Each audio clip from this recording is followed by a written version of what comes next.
ये कहना है कि भाई इन मैं नहीं मानने दे रहा, मैं तो भाई इनके साथ एक हफ्ते तक आया हूं। उससे पहले ये 10 परिवार उसके पास पंचायत लेकर 10-10 बार जा चुके हैं। उसके पास बुजुर्ग आदमी ने अपनी पगड़ी तक रखी उसके पैरा में, नाक तेनू लचकीर कटवाई है और पे ठोकर मार के कोई अपने चले जाओ, राजा हूं मैं, मेरा खून गर्म है, मेरा छोरा हाल नहीं करेगा और किसका छोरा हाल करेगा, मेरा कर 14 बे, मेरे छोरे के उंगली लाने की थारी क्यों कर हिम्मत होगी। आपस में बड़का का झगड़ा था और वीडियो आपको दिखा भी दी है। मैं ये चाहता हूं सोशल मीडिया पे आप डालना, वो मना कर रहा ना मेरा लड़का नहीं है, उसके लड़के की वीडियो दिखाई आपको भी, उसको आप लगाना, उसमें दिखाना वो दूसरी क्लास में घूमता उंगली घुमाते हुए ओए, और वहां घूम के गला पकड़ के उस लड़के को मारता है। जब एक लड़के को मार रहा है तो उस लड़के का कड़ा उसके सिर में लग जाता है, सिर में लगने के कारण छोटी ही चोट आ जाती है। उसके लड़के की डॉक्टरी होती है, डॉक्टरों ने साफ शब्दों में एक एक चीज को देखते हुए मद्देनजर रखते हुए यह लिख दिया, यह कोई चोट नहीं है, एक सामान्य छोटी मोटी चोट है, किसी भी बच्चे को कोई चोट नहीं है। यह शख्स थाने के अंदर जाके यह कहता है 307 का केस बनाओ। 307 होती है अध मर्या करना। अब छोटी ही चोट लगने के कारण 307 बनाने के लिए आईओ ने मना कर दिया। आईओ साहब ने बोला मैं कैसे बना दूंगा, मैं जज साहब को क्या जवाब दूंगा, मेरी नौकरी और खतरे में आ जाएगी। उसका जवाब यह था तू नहीं बनाओगा तेरा भाई बनाओगा। उसकी तुरंत बदली करवा देता है। सत्ता के नशे में चूर, इसको पावर दे रखी है, उस पावर का दुरुपयोग कर रहा है जिसके कारण उसको चेंज करवा देता है। दूसरा आईओ आया, उसने भी हाथ जोड़ लिए जी मेरे बस का नहीं है यो गलत काम, उसको भी चेंज करवा दिया। तीसरा आईओ आया, उसको भी चेंज करवा दिया। 3 आईओ ये इंसान चेंज करवा चुका है। रही बात ये मैं राजीनामा नहीं होने देता, ये भाई ये केस। इसके बीच में एक मेरा सवाल है, तो उसके बाद में 307 बनी कौन नहीं बनी भाई? 307 कैसे बन जाएगी? इतना गलत काम इतना अनर्थ कौन कर देगा? अब बात ये आती है 307 तो नहीं बनी, इन्होंने संगीन धाराएं लगवा दी 147, 149, 323, 506, जिसके कारण अब ये जो बात कर रहे हो ना राजीनामे की, ये परिवार बार बार वहां जाके हाथ पैर जोड़ जोड़ के थक चुके। ये मामला 19 तारीख 5वें महीने 2022 का है, यानी कि इस मामले को 4 महीने पूरे होके 5वां महीना लग रहा है। 5 महीने के दौरान इन आदमियों ने 5000 बार हाथ जोड़ लिए होंगे। अरेस्ट शिकारा राजीनामा कैसे नहीं होने दे रहा भाई? अरेस्ट शिकारा तो 1 हफ्ते से आया है, 1 हफ्ते से भी जब आया ये पत्रकारों के पास जाते हैं, उनको फोन करके धमकी देता है वीडियो डाल दी ना अंदर करवा दूंगा। ये भाई साहब फरियाद लेके एसपी साहब के पास जाते हैं। हालांकि प्रशासन ने इनका हद से ज्यादा सहयोग किया, लेकिन प्रशासन ने एक बात साफ शब्दों में कह दी, भाई नीच आदमी है और इसके पास पावर है, इससे ज्यादा हम आप लोगों को कुछ कहना नहीं चाहते, आप समझदार हो। स्कूल वालों के पास गए, ये स्कूल वालों ने भी ये कहा हाथ जोड़ कर हमारे हाथ बंधे ओढ़ हैं, इसके पास पावर है, ये यहां आके हमारे कोई गालियां देता, हमारे कोई अनाप शनाप बोलता है। वहां ये बहन जी, ये भाई साहब, ये सब अपने बच्चों के साथ खड़े हुए, उसके अंदर वहां मां बहन की तो गालियां देता, माफी मांगने के लिए गए थे जब की बातें हैं ये। इसका बीच में मैं एक सवाल करूंगा, यूए सवाल मन्ना भी उसका कराया था। महाजुन से पंचायत लेकर ने तेरा बारना पहुंचे थे, तने उनकी पगड़ी का ठोकर मारी है, उनकी इज्जत नहीं करी, और उनते आपने यह बात कही है कि ता मेरा घर आता लिकड़ जो एड़ा बढ़ने की लोड़ को नहीं। यह बात मैंने पूछी थी, उन्होंने कोई भी वीडियो ऑडियो कोई सबूत ऐसा हो। मैंने कहा मैं हरियाणा में करीबन 29 साल तक कलाकारी कर रहा हूं और एक टॉप का कलाकार भी हूं, मैंने आज लगी सा काम करया को नहीं कि मैं बुजुर्ग आई मान सम्मान ना करूं। कोई बुजुर्ग मेरा बारना आया हो, कोई भी अपना मुंह तक कह दो भाई मैं आया था, लेकिन न्यू कहे हैं कि कुछ लोग मैंने झुकाना चाहे हैं, न्यू बोले न्यू को नहीं झुकदा मैं, क्योंकि मैंने भी जाट का जन्म ले रखा है, न्यू को नहीं झुकदा मैं। चलो भाई आपने जाट का जन्म ले रखा होगा, बड़ी अच्छी बात है, भगवान आपको शुद्ध बुद्धि दे, लेकिन उसके साथ साथ थोड़ा दिमाग और दे, जो आपका दिमाग है ना उसको और थोड़ा संतुलित करे। सुनो, अभी अभी भाई साहब गए हैं, कहते होते फोन मिला के स्पीकर ऑन करके लाइन पे लेता हूं, जिनका नाम है संदीप सराय, गांव है बहादुरगढ़ रहते हैं, उनका बच्चा भी स्कूल में पढ़ता है। वो अपनी बेटी के साथ, अपनी पत्नी के साथ और अपने बच्चे के साथ वहां गया, सब अंदर बैठे हुए 2.5 घंटे बाबूजी इंतजार करा के, इनके साथ बड़े बुजुर्ग भी थे, 2.5 घंटे इंतजार करा के वहां आके ऐसे पैर पे पैर चढ़ा के उनके सामने बैठ के ऐसे चारों तरफ देख के, ये आपके फोगाट साहब की बात कर रहा हूं, उस लड़के की तरफ उंगली करके ये कहता ये कौन है?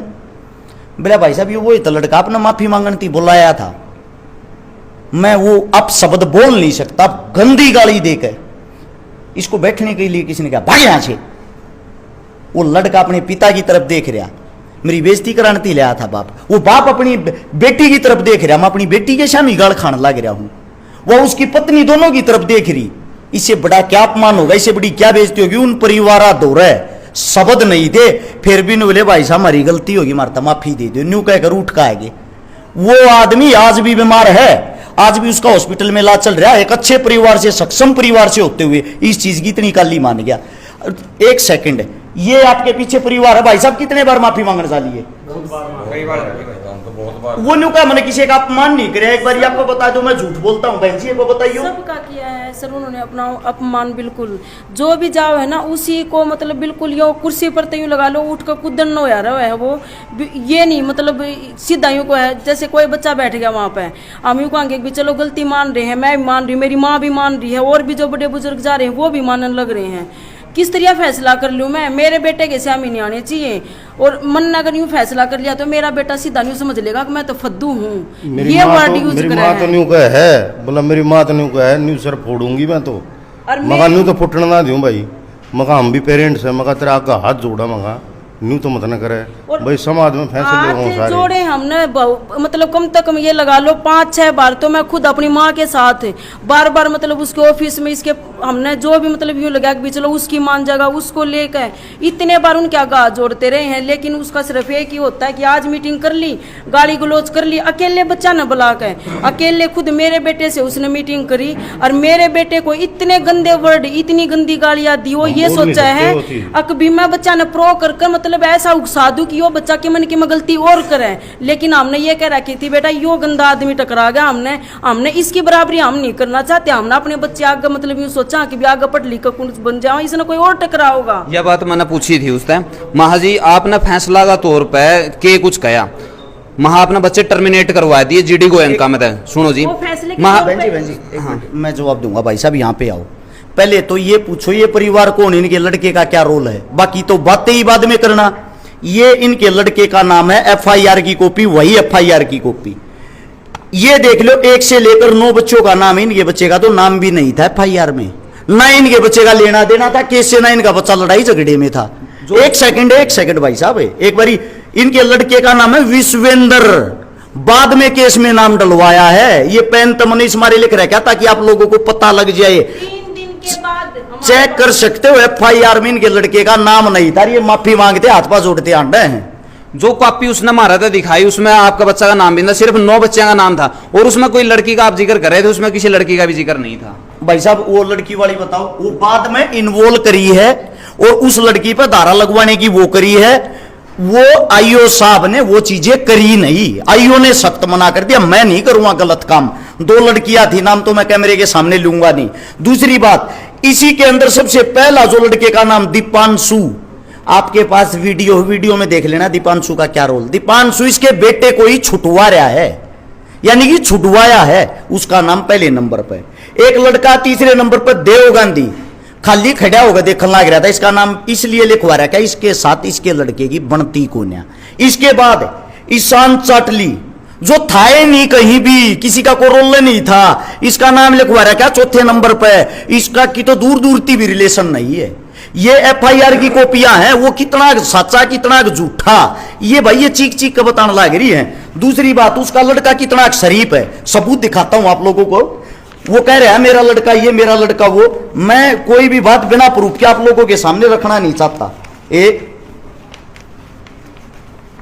इसको पकड़ियो भाई साहब, एक बार इसको पकड़ लो। ये जीडी गोयनका स्कूल के to the principal, GD Goenka international school, Gajendra Phogat साहब को लिखा गया खत, इसको ध्यान से आप लोग पढ़ लेना। इनका बेटा Aryan Phogat study in class 11th commerce has been suspended 4 days in account of creating incivility in the class and destroying in the school property। कैमरे तोड़ने के कारण है 4 दिन के लिए सस्पेंड किया जाता है।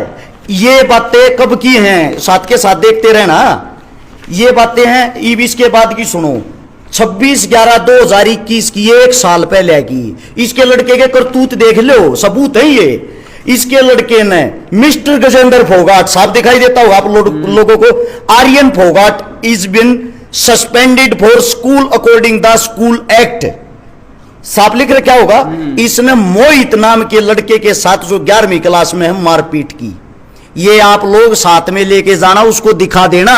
उसका लड़का ही इनके साथ नहीं, उसका लड़का 1 साल पहले ये हरकतें करता था जब इसका बाप कहां था।